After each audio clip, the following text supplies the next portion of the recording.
President Ramaphosa this afternoon, in his reply to the debate on his State of the Nation address, why he believes we need a Minister of Electricity. It's for one person to have a laser focus purely on making sure there's enough power on the grid to avoid load shedding. A press release from Eskom this afternoon saying theft and vandalism of electricity infrastructure has reached disastrous proportions, their phrase, in Gauteng, citing the vandalism which caused massive water outages for Rand Water yesterday as a case in point. So let's bring in someone who works closely with the President on infrastructure and investment, who has penned a very frank report on the bleak picture of our electricity problems and the state of our infrastructure.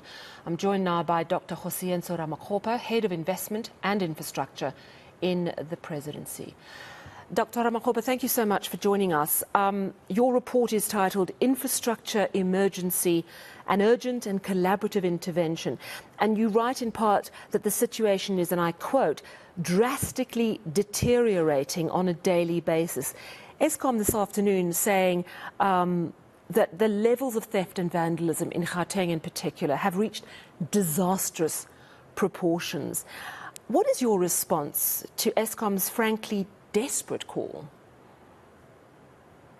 Well, good evening, Sally, and good evening to the viewers of eNCA. Thank you very much for the invite. Yes, indeed, I think the paper does map, if you like, the state of infrastructure in the country. And it also articulates, if you like, the issues around theft and vandalism that is associated with the infrastructure. I mean, if you look at the freight rail, it has been experiencing significant challenges, which undermines our ability to get goods to port and therefore benefit from the surge in the cost of some of the commodities that we are exporting to other parts of the world. We have seen the situation in the commuter rail, PRASA, its inability to have trains operating on a regular basis because of theft of the rail tracks.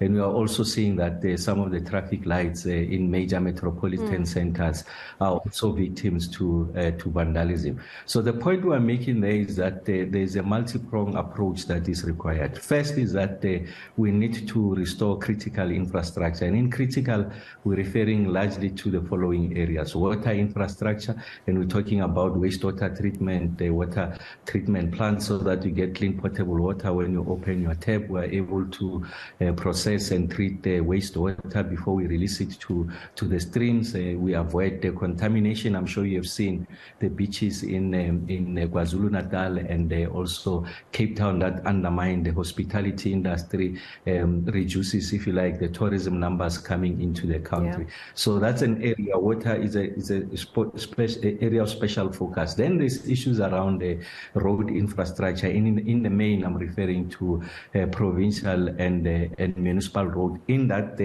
equation, I'm also including rural roads. So we know that about 80% of the total network of proclaimed roads in the country is gravel roads. So there's a need for us to pay attention to that. But also in instances where we have surface roads, there's little to no maintenance that is provided to protect those assets. And as a result, you can see that there's potholes all over. And then the third one, of course, is the energy situation, which is well documented, that if you don't address the issues around load shedding, it's got direct cost to the economy. It threatens food security.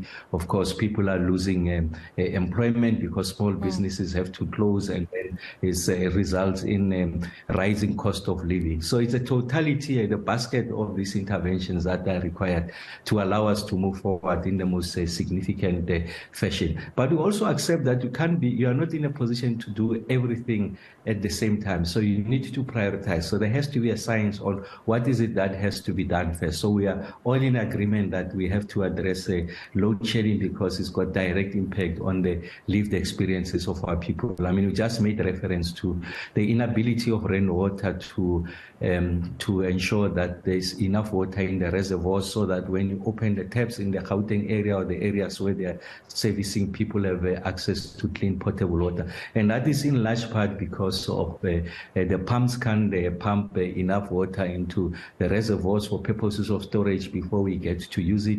We know that some of the hospitals have reported that they have to postpone, if you like, scheduled surgeries. In some instances, they are unable to conduct the emergency surgery as a result of load shedding. So these are the issues that requires our attention going forward. And as I speak to you, I've been load shedding. So it's a kind of situation that requires our collective attention. I think, exactly. I mean, we've got to laugh because otherwise we'll cry. I think the frankness of your report perhaps answers, the allegations that the president's in denial about the seriousness of the problem. I mean, it's a very frank report. You write that the energy situation is number one, a drastically deteriorating situation every single day. Do you still believe that? Do you think that there's been anything that gives you a bit of hope, or are you still seeing this daily deterioration at this point, 1 week into the state of disaster declaration?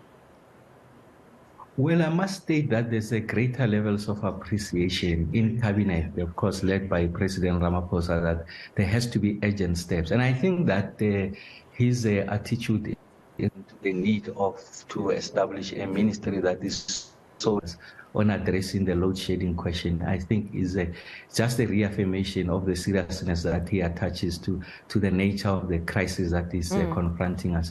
And also, if you listen to the State of the Nation address, is underpinned, punctuated by reference of crisis, the need for us to act urgently and decisively. So I think there's a plethora of interventions that are being brought to the fore. So there's interventions, of course, at the level of Eskom. My understanding of the need to introduce the state of disaster, at least as far as energy is concerned, is to allow us to be able to improve the energy availability factor of the fleet of plants that the Eskom runs. So I think there's an appreciation. There's been that deterioration. I mean, by 2021, the energy availability factor was sitting at 61%. As I speak to you now, I think we have dipped below 50%, about 48%. So if you like, really the need for us to make that intervention is key. So what the Eskom officials are saying is that, if you like, the regulatory framework, the procurement framework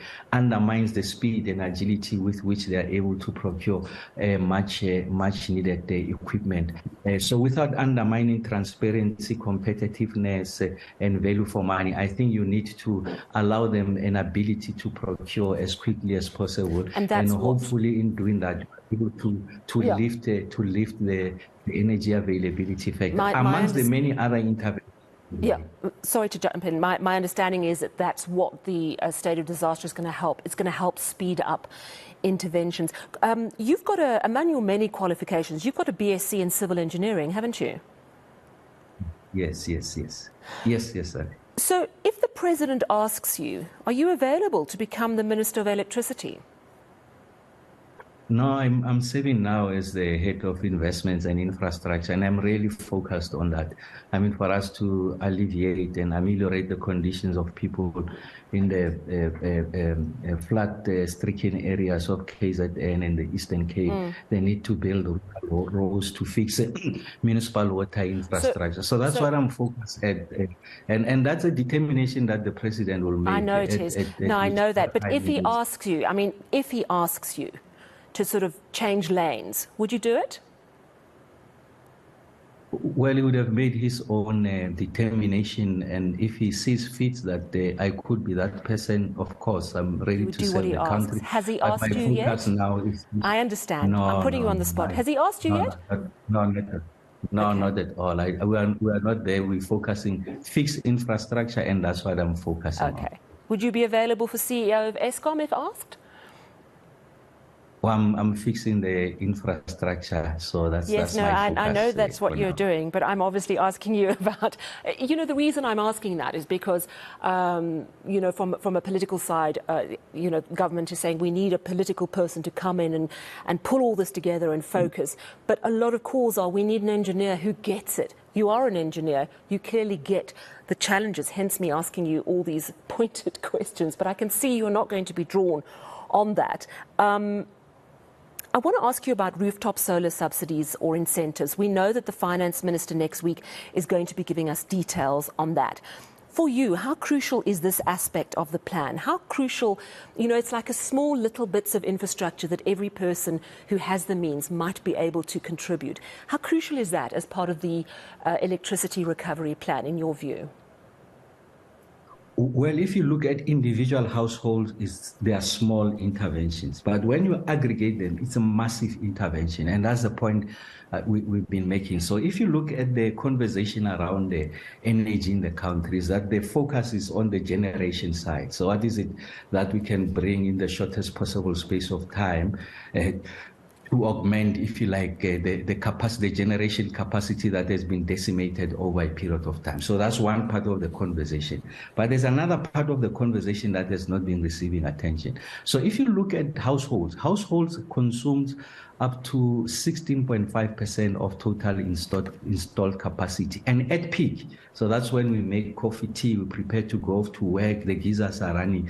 We can consume up to 35% of installed capacity. So if you make any intervention there, so you're likely going to achieve a significant result. And our own modeling suggests that, of course, you will not be able to take off the 35% that is being consumed by household during peak. But when you make intervention around solar water geysers, intervention around the energy efficient bulbs, you are likely going to save about 4,000 megawatts of energy. So that's what the possibility that exists on the demand side as it relates to household. But what is the constraint now? The constraint is twofold.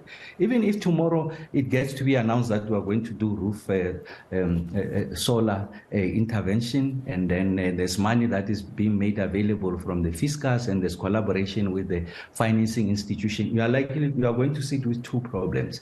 The first one is the availability of equipment. So we've been engaging with the financial institutions now, and even at the current client base, they can only meet about 18.2% of the demand. Now, if we were to ramp it up and make it available for everyone in the country, you can see that the availability of equipment is going to be a major issue. The second one is that you need accredited installers, so that there's no unintended consequences as a result of poor installation. And then we don't have those accredited installers. But we see this as an opportunity. The first one is an opportunity. In the short term, of course, you need to accelerate, if you like, the imports of this equipment into the country. I'm talking of rooftops, solar top, and then I'm also talking about the battery storage and batteries and inverters. So those are the three major equipment components that are required. So in the short term, you import. In the long term, in the medium to long term, then you create the, if you like, industrial capacity through localization for you to be able to manufacture, because they see through the certainty that the demand is there. So the major investors are likely going to put their money, and then we are able to get people into employment. And on the issues of the skills, so it's an easier question to resolve here. Our employment issue is in part structural, is that the kind of skills that they exist or absence of skills, they can't meet, if you like, the demand of the market. So there's a big pool of young people who have matriculated, certificated, who are sitting idle. So it's important that we accelerate, if you like, the creation of those skills and get to deploy them. And in this way, this energy crisis presents an opportunity. You are able to industrialize, broaden the manufacturing base. When you have sufficient capacity, you can now think of exporting into the continental market, SADC to start with, and the rest of the country within the ambit of the Africa Continental Free Trade Area. And then secondly is about the creation of new skills. So what are these new skills? It's about installation, it's about repair, it's about maintenance, and there's an appreciation that we have taken advantage of this crisis. But all of this requires, if you like, immediate intervention so that we're able to, if you like, there's an opportunity in every crisis, but that opportunity must be taken within the life of that crisis. And we shouldn't miss that opportunity. It exists now, and it allows us to address a multiplicity of socioeconomic issues that requires attention going forward. So you can resuscitate, if you like, the industrial areas that are sitting idle in the former Bantustan. You can set up new ones in the rural areas. You can offset, if you like, the employment that is going to be lost as a result of transition from fossil fuels to greener interventions, especially in the areas of Mpumalanga. So there are those trade-offs that you can make. At the minimum, the net employment result must be zero in those areas, but we are confident that if we are ambitious enough, the net employment will be positive. And then you are creating new skills. So you are bringing to life, bringing to reality the possibility that the transition into greener economy, greener technologies gives us a pristine opportunity to create new skills for young people. And then they'll see to it how to, once the pipeline is there, there will be enough for everyone to be employed and substantially. So this is really quality jobs that we are talking about. So these are the interventions we are talking about. So you do these things simultaneously. It's the generation side and it's also the demand side. And then you build the new economies going forward. So just to talk about money being available is one conversation, but they address these two key impediments. The availability of equipment and also the new skills. And I think that we're likely going to see significant opportunities going into the future. I mean, that sounds amazing. As you were talking, I was thinking, oh, you're going to just tell us how awful things are and how difficult it's going to be to get rooftop solar, for example, working. But then you come with, this is how it could work. This is how we can turn this crisis into an opportunity. I want to thank you so much for chatting to us this evening. And I want to wish you the best of luck, because it's got to happen. It's do or die. And I think we all realize that. And certainly your report is so upfront. You're not shirking away from any of the real problems, but I'm hearing the plan for the solutions, and Godspeed is all I can say, because it's got to come right. Thank you so much. That's Dr. Kgosientso Ramokgopa, Head of Investment and Infrastructure in the Presidency. A really frank, bleak look at the infrastructure problems we are facing. But he says within that crisis, there are the seeds of opportunity to start importing, creating jobs, upskilling people so that we can roll out solar and other interventions to deal with our electricity problem.